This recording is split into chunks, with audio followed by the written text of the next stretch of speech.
안녕하세요. 유튜브 넘버원 축구 분석 전문 채널 골때리는 TV 배팅맨입니다. 자, 축구 토토 승무패 12회차 결과 1등이 6명이 나오면서 마무리가 됐습니다.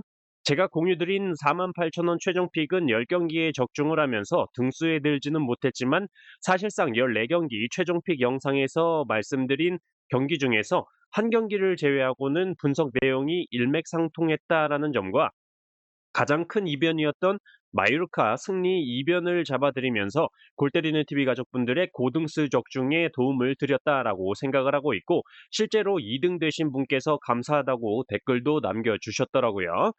일단 다음 축구토토 승부패 14회차의 경우는 다시 프리미어리그와 라리가 경기로 이루어져 있기 때문에 12회차 경기 결과에 대해서 오늘 복귀를 해보는 시간 가져보도록 하겠고, 주중에 축구토토 승무패 13회차 유로파와 유로파 컨퍼런스 16강 경기들로 이루어진 회차가 목요일 밤 9시 50분까지 구매를 해야 되는 상황인데, 오늘 유튜브 커뮤니티를 공지를 드렸듯이 13회차의 경우는 목요일 오후에 나오는 국내 배당까지 확인한 뒤에 목요일 오후 5시까지 유튜브 커뮤니티를 통해 멤버십분들 전용으로 최종 픽 이미지만 공유를 드리도록 하겠습니다.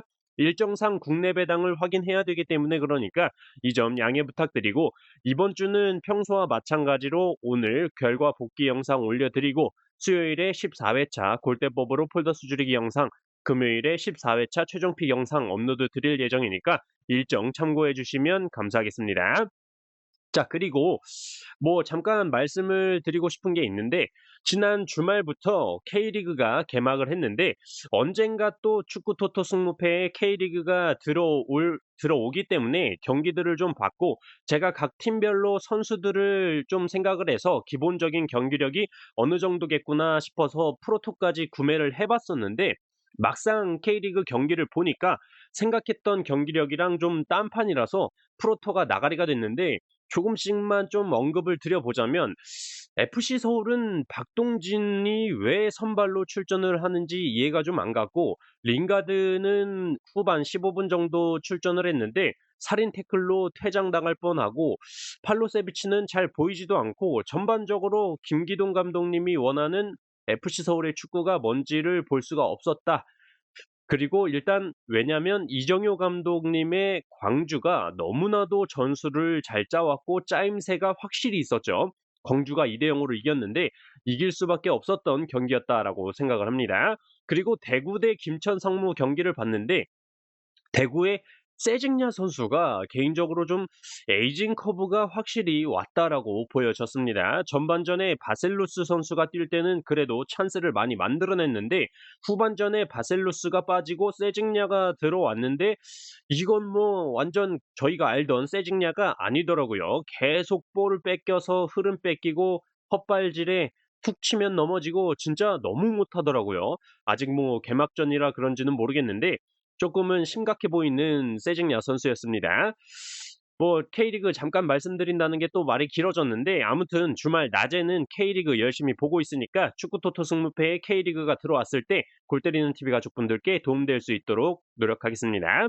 자, 본론으로 돌아와서 축구 토토 승무패 12회차 결과에 대해서 쭉 한번 말씀을 드려보도록 하겠고, 영상 시작 전에 좋아요 한 번씩 눌러주시고, 아직 구독 안 누르고 보시는 분들 구독 꼭 눌러주시고 좋아요 함께 눌러주시면 감사하겠습니다. 누르셨으면 시작해보도록 하겠습니다. 자, 1번 경기 세비야 대 소시에다였죠. 세비야는 플로레스 감독님이 선임이 된 이후에 2달 정도가 지났고, 최근 5경기만 보더라도 시즌 초반 개차반이었던 경기력이 확실히 올라왔다라고 말씀을 드렸었죠. 특히 상대팀에 따라서 4백, 3백, 5백 굉장히 다채롭게 포메이션을 구성을 하면서 대응을 하고 있고, 공격수 엔네시리 선수와 이상 로메로 선수의 공격도 굉장히 좋은 모습을 보여주고 있는데, 원정팀 소시에다의 경우는 주중 마요르카와 컵 경기를 치렀고 페널티킥까지 가는 경기를 치렀기 때문에 세비야보다 확실히 체력적인 부분에서 손실이 있다라고 보여지는데, 주전 공격 자원인 오야르샤발 선수가 복귀를 했다라는 점 하나는 소시에다에게는 희소식이다라고 말씀을 드렸고, 결과적으로 양 팀의 이번 시즌 기록적인 면을 볼 때 두 팀이 비슷한 기록을 가지고 있는데 소시에다의 경우가 카운터 어택에 의한 득점이 좋지만 세비야의 경우는 수비 라인이 그렇게 많이 올라가지 않기 때문에 이 경기에서 소시에다의 장점으로 볼 수는 없을 것 같다 말씀을 드리면서 세비야의 승무 투픽으로 말씀을 드렸고 세비야가 3대2로 승리를 하면서 적중을 했던 경기였습니다. 소시에다의 득점은 페널티킥과 프리킥이었다라는 점에서 앞서 말씀드린 소시에다의 카운터 어택 장점이 세비야에게는 안 통한다라고 말씀을 드린 게 일치하는 모습이었고 챔피언스 리그를 의식해서인지 오야르샤발 선수와 쿠보, 미켈 메리노 같은 주축 자원들을 출전시키지 않았던 소시에다였고 세비야는 역시 엔네시리 선수가 멀티골을 터뜨리면서 팀 내 가장 높은 평점을 기록했고 라모스 선수도 헤딩슛 같은 어깨빵 슛으로 득점을 만들어내면서 승리를 기록한 세비야였습니다. 자, 이번 경기 브랜드포 대 첼시였죠. 이 경기는 브랜드포의 결장자적인 측면이 아쉽다. 주전 수비 자원인 에단 핀록, 주전 공격 자원인 은베옹모, 제공권이 좋은 수비 자원 벤미 선수가 부상으로 출전을 하지 못하기 때문에 분명히 전력 손실이 있다라고 보인다 말씀을 드렸고 브랜드포가 승격 이후에 첼시를 상대로 홈에서만큼은 승리를 한 적이 없었다라는 점도 언급을 드렸었죠. 반면에 원정팀 첼시의 경우는 최근에 확실히 골 결정력만큼은 많이 올라왔지만 주중 컵 경기로 인해서 주축 자원들의 어느 정도 체력 소모가 있었고 수비만큼은 믿을 수가 없다라고 말씀을 드리면서 브랜드포의 단통패로 가고 싶지만 첼시는 언제 어디서 비용신 같은 짓을 할지 모르는 팀이기 때문에 무승부를 바쳐서 브랜드포의 무패 투픽으로 가야 된다라고 말씀을 드렸고 2대2 결과가 나오면서 무승부 적중을 했습니다. 첼시의 말로구스토 선수의 크로스를 니콜라스 잭슨 선수가 헤딩 득점으로 선제골을 기록을 했고 두 번째 골은 브랜드퍼가 크로스 올린 볼을 첼시 수비진들이 제대로 걷어내지 못했고 뛰어들어오던 라스무센 선수가 밀어넣으면서 동점골을 기록을 했죠. 그리고 브랜드퍼의 요하네 위사 선수가 후반전에 역전골을 기록을 했는데 기가 막힌 오버헤드킥 골이었죠. 안 보신 분들은 꼭 찾아서 보시길 바라겠고 동점골은 후반 83분에 첼시의 악셀 디사시 선수가 크로스 올라온 볼을 헤딩으로 연결시키면서 2대2 무승부가 나왔던 경기였습니다. 양팀 모두 기록적인 면에서 점유율을 제외하고 거의 비슷한 모습을 보여줬던 경기였고 축구 토토 승무패 14회 차에는 두 팀이 모두 없기 때문에 뭐 이 정도 결과만 참고하시길 바라겠습니다. 자, 3번 경기 에버턴 대 웨스트햄. 자, 에버턴의 경우는 프리미어리그 1위의 제공권 경합 승률을 보여주고 있고 세트피스 득점이 아스날에 이어서 프리미어리그 2위를 기록하고 있다 언급을 드렸죠. 그리고 웨스트햄의 경우는 프리미어리그에서 카운터 어택 득점이 리그 2위 수준으로 역습에 굉장히 강점을 보여주고 있다라고 말씀을 드렸고 양팀 모두 점유율을 낮게 가져갈 때 장점이 발휘되기 때문에 이 경기에서 점유율을 더 낮게 가져가는 팀이 우세한 경기를 펼칠 것이다 말씀을 드렸죠. 또한 축구 토토 승무패 3번 경기에서 최다 연속 무승부인 3회 연속 무승부가 출현하고 있기 때문에 무승부 없이 에버턴의 승패 투픽으로 선택을 했고 1대3으로 에버턴이 패배를 하면서 적중했던 경기였습니다. 앞서 말씀을 드렸다시피 웨스트햄이 점유율 45%로 에버턴의 55%보다 낮은 점유율을 기록하면서 승리를 했다라는 점 또한 에버턴의 제공권에 대해서 말씀을 드렸는데 에버턴의 선제골이 베토 선수의 헤딩 득점이었죠. 그리고 그 이후에 웨스트햄의 커트 주마 선수의 헤딩 득점, 토마스 수책의 역전골, 그리고 웨스트햄의 장점으로 언급드렸던 역습 상황에서 알바레즈 선수의 골키퍼 키를 넘기는 칩샷까지 나오면서 1대3 에버튼이 패배한 경기였습니다. 확실히 주축 자원들이 모두 복귀한 웨스트햄의 마무리 능력이 좋아졌다라는 걸 느낄 수가 있었고 에버턴도 패배를 하긴 했지만 좋은 경기력을 보여줬고 페널티킥까지 막아냈던 웨스트햄 골키퍼 선방에 무너졌던 경기이지 않았나 생각이 드네요. 자, 4번 경기 풀럼 대 브라이턴. 풀럼이 맨유 원정에서 21년 만에 승리를 기록하면서 분위기가 굉장히 좋고 최전방 라울 히메네즈 선수가 부상으로 빠지면서 선발 출전하고 있는 무니즈 선수가 오히려 라울 히메네즈 선수보다 좋은 마무리 능력을 보여주고 있다 말씀을 드렸죠. 반면에 원정팀 브라이턴의 경우는 지난 주말 에버턴과의 경기에서 가둬놓고 패는데도 1대1 무승부를 기록하면서 골 결정력에 어려움을 겪었고 주중인 29일 울버햄튼을 상대로 컵 경기까지 치렀기 때문에 체력적으로 문제가 있는 점 언급을 드렸습니다.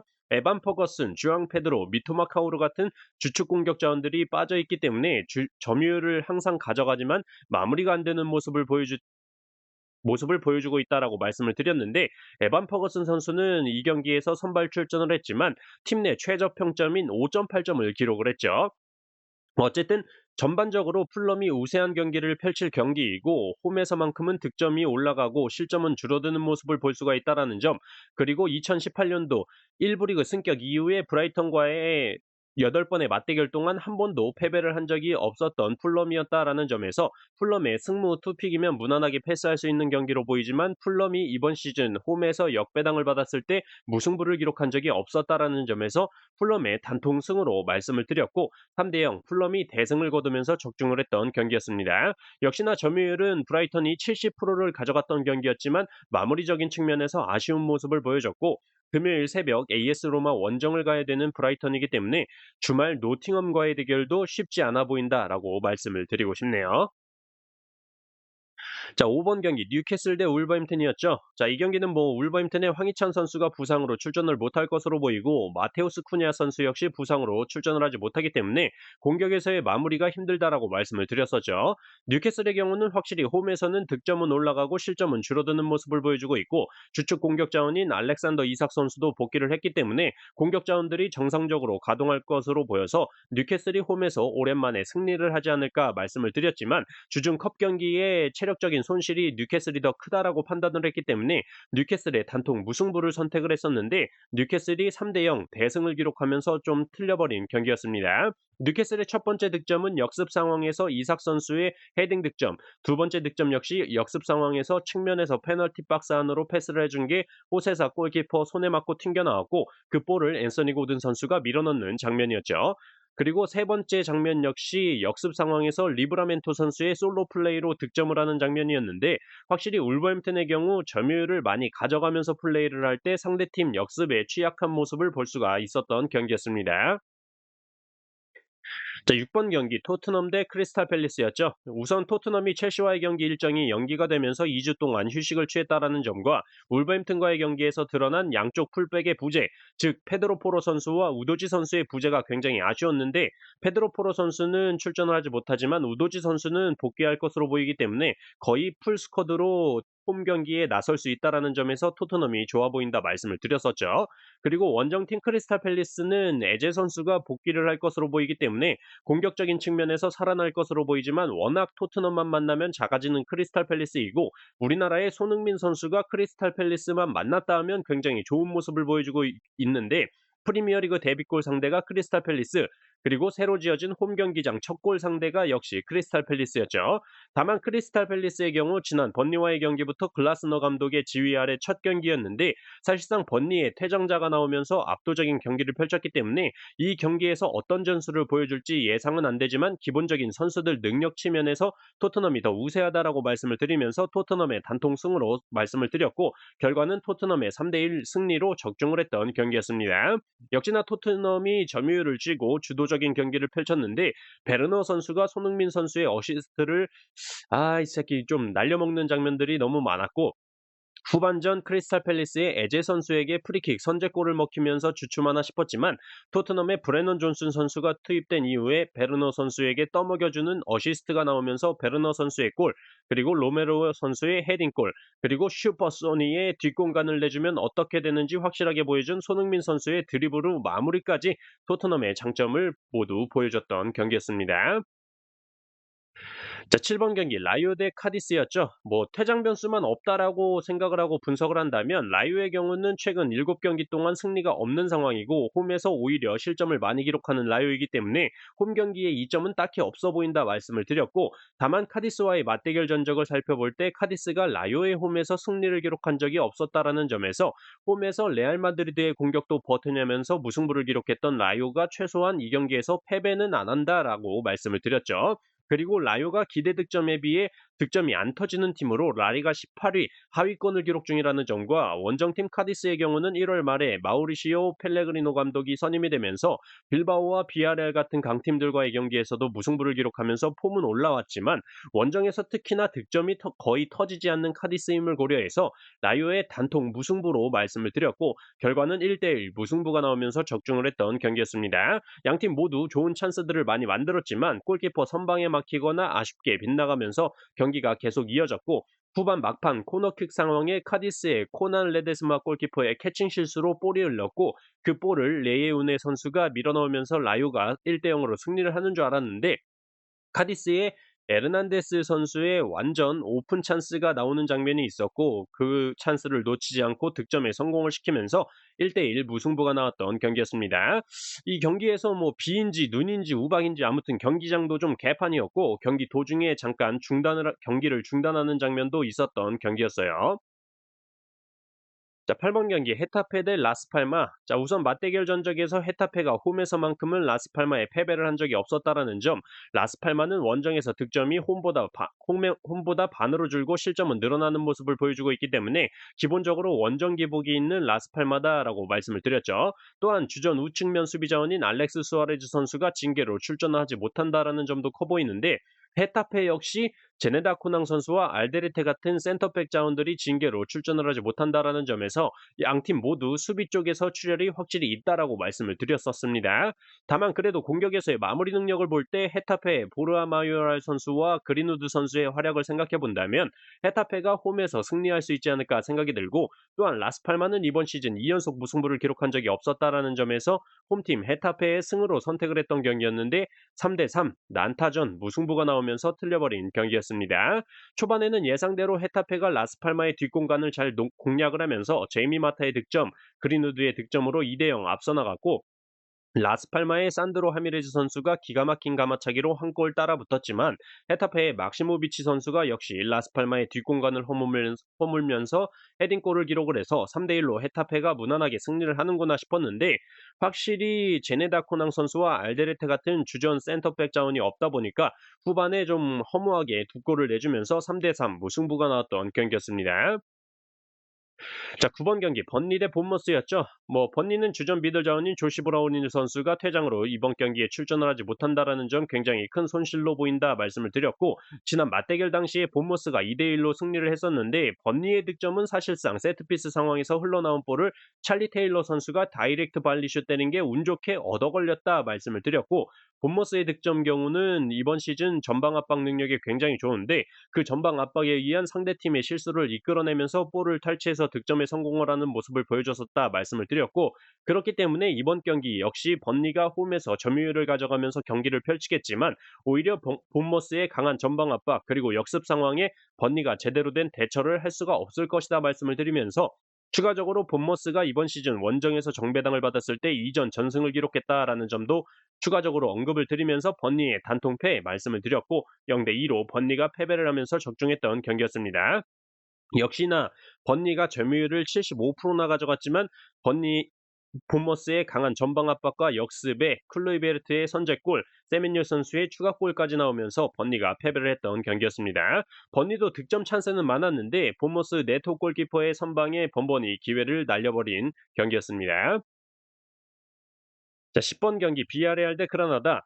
제가 유일하게 12회차에서 분석 내용이 틀렸던 경기인데 이 경기 분석 내용을 말씀을 드릴 때 점유율을 낮게 가져갔을 때 비아레알의 강점이 나오면서 지난 경기들에서 강팀과 경기에서도 승리를 했었고 홈에서 점유율을 상대팀보다 더 가져갈 때는 약팀을 상대로도 무승부를 하는 모습을 보여줬는데 이번 그라나다와의 경기를 생각해 볼 때 분명 홈에서 비아레알이 점유율을 많이 가지고 경기 운영을 할 것으로 보이기 때문에 그라나다에 고전할 수 있는 경기가 될 수 있다라고 말씀을 드렸었는데 점유율을 많이 가져갈 줄 알았던 비아레알이 49% 그리고 그라나다가 51%로 오히려 그라나다에 비해 점유율을 근소하지만 적게 가져갔던 경기였고 그 결과 에이스 공격 자원인 솔르로스 선수의 해트트릭, 카프의 선수와 게데스 선수의 추가 득점까지 터지면서 5대1 대승을 기록한 비아레알이었습니다. 비아레알이 홈팀이고 그라나다보다 강팀이기 때문에 점유율을 많이 가져가는 경기 운영을 할 거다라고 생각을 했던 게 빗나갔던 경기였습니다. 자, 11번 경기 AT 마드리드 대 베티스. 자, 뭐 이 경기는 이변이 나온다면 무승부 정도겠지만 이번 시즌 AT 마드리드의 홈발 무시하지 못한다 말씀을 드렸고 13경기 12승 1무를 기록 중으로 홈 결과로는 압도적인 라리가 1위를 기록 중이라는 점. 그리고 다만 주중에 빌바오 원정을 가서 3대0으로 패배를 기록했었기 때문에 체력적인 부분에서는 문제가 있을 수도 있다라고 보이지만 홈에서만큼은 기가 막히게 살아나는 AT 마드리드라는 점에서 그렇게 걱정이 되지 않는다 말씀을 드렸죠. 반면에 베티스의 경우는 지난 빌바오와의 경기에서 3대1로 승리를 기록했는데 빌바오 퇴장으로 인해서 수적인 우위도 있었고 항상 말씀을 드리듯이 베티스의 경우는 이스코 선수가 복귀를 해야 더 좋은 경기력을 보여줄 수 있기 때문에 아무리 그리즈만 선수가 빠진 AT 마드리드라고 하더라도 홈발을 확실히 받는 AT 마드리드가 충분히 승리할 수 있는 경기다. 그리고 AT 마드리드는 이번 시즌 2연속 무승부를 기록한 적이 없는데 지난 경기에서 무승부를 기록했었고 축구토토 승무패 11번 경기에서 최다 연속 5회 연속 무승부가 출현 중이기 때문에 이 경기 무승부 이변 제외하고 AT 마드리드의 단통 승으로 말씀을 드렸고 결과는 2대1 AT 마드리드의 승리가 나오면서 적중을 했던 경기였습니다. AT 마드리드의 데파이 선수와 사무엘 리노 선수의 활약이 굉장히 좋았고 전반 초반 베티스의 루이 실바 골키퍼의 자책골이 나오면서 쉽게 AT 마드리드가 앞서 나가나 싶었는데 모라타 선수가 페널티킥을 골키퍼 선방에 막히면서 좀 뭔가 불안하다 싶었지만 전반 44분에 데파울 선수의 강력한 중거리 슈팅을 다시 한번 베티스의 루이 실바 골키퍼가 선방을 했으나 튀어나온 볼을 모라타 선수가 헤딩으로 득점에 성공을 하면서 페널티킥 실수를 만회를 했죠. 그 이후에 베티스의 까르발료 선수의 중거리 가마차기 슈팅이 득점으로 연결이 되면서 한 골 따라 붙었지만 2대1 AT 마드리드가 승리를 하면서 끝이 났던 경기였습니다. 자, 12번 경기 맨시티 대 맹구. 자, 맹구 새끼들이 원정 3연승을 하고 있는데 그럴 만한 경기력이 아니다 말씀을 드리면서 이 경기는 이변이 나올래야 나올 수가 없다. 맨시티의 승으로 말씀을 드렸고 3대1 맨시티가 승리하면서 적중을 했던 경기였습니다. 전반 8분에 맨유의 레시포드 선수의 강력한 중거리 슛 개뽀로 골이 터지면서 미친 건가? 이 경기가 이변이 나온 건가? 살짝 의심을 했었지만 그 뒤로 역시나 맨시티의 가두리 양식이 시작됐고 필립 포덴의 멀티골 그리고 홀란드 선수의 후반 막판 득점까지 터지면서 3대1 맨시티가 승리를 했던 경기였습니다.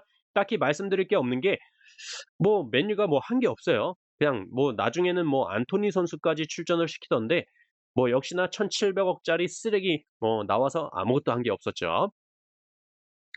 자, 13번 경기 마요르카 대 지로나. 이 경기는 배당만 보더라도 수상하다라고 말씀을 드렸었고 라리가 2위를 기록 중인 지로나와 라리가 16위를 기록 중인 마요르카와의 경기인데 지로나의 정배당 2.07 순위 차이에 비해 굉장히 높은 정배당을 받은 상황이다 언급을 드렸고 또한 마요르카의 섬지역 홈발은 어떤 결과도 만들어낼 수 있고 맞대결 전적만 보더라도 마요르카 홈에서는 마요르카가 지로나에게 패배를 한 적이 없었다 언급을 드렸죠. 한마디로 마요르카의 뻥축구와 제공권에 고전을 하는 지로나다라고 볼 수가 있어서 이 경기는 승무패로 지우개 찬스 써야 된다라고 말씀을 드렸고 마요르카가 1대0으로 승리를 하면서 투표율 10% 가장 큰 이변이었던 마요르카 승리 이변을 잡아냈던 경기였습니다. 경기 내용적으로 확실히 지로나가 이번 시즌 보여줬던 경기력이 마요르카를 상대로는 안 나오더라고요. 자, 14번 경기 빌바오 대 바르셀로나. 양팀의 맞대결 전적을 볼 때 빌바오가 3무 6패로 바르셀로나만 만나면 약해지는 모습을 볼 수가 있고 결정자적인 측면에서 빌바오의 공격의 핵심은 니코 윌리엄스 선수라고 생각을 하는데 이번 경기에 퇴장 징계로 인해서 출전을 하지 못한다라는 점에서 빌바오가 공격을 만들어내는 과정이 쉽지 않을 것으로 보인다라고 말씀을 드렸었습니다. 또한 주전 센터백인 다니 비비안 선수가 징계로 출전하지 못하고 왼쪽 측면 수비 자원인 베르치제 선수도 출전이 불투명할 것으로 보이기 때문에 공격과 수비에서 확실히 문제가 있을 것으로 보이는 빌바오라서 빌바오의 무와 패 둘 중에서 고민을 했는데 축구토토 승무패 14번 경기에서 최다 연속 4회 연속 무승부가 출현 중이었기 때문에 빌바오의 단통패로 선택을 했는데 바르셀로나의 페드리 선수와 프랭키 데용 선수가 전반전에 부상으로 교체 아웃이 되면서 변수가 생겼고 답답한 경기가 계속되면서 0대0 무승부가 나오면서 다시 한번 14번 경기 최다 연속 무승부가 무려 5회 연속으로 출현했다라는 점 참고하셔야 될 것 같습니다. 자, 이렇게 축구토토 승무패 12회차 경기 결과에 대해서 쭉 말씀을 드렸고 앞서 말씀을 드린 것처럼 저는 수요일 밤 축구토토 승무패 14회차 골대법으로 폴더스 줄이기 영상으로 골 때리는 TV 가족분들 찾아뵙도록 하겠고 13회차 최종픽의 경우는 목요일 오후 5시까지 유튜브 커뮤니티를 통해서 최종픽 이미지로 공유를 드리도록 하겠습니다. 이상입니다.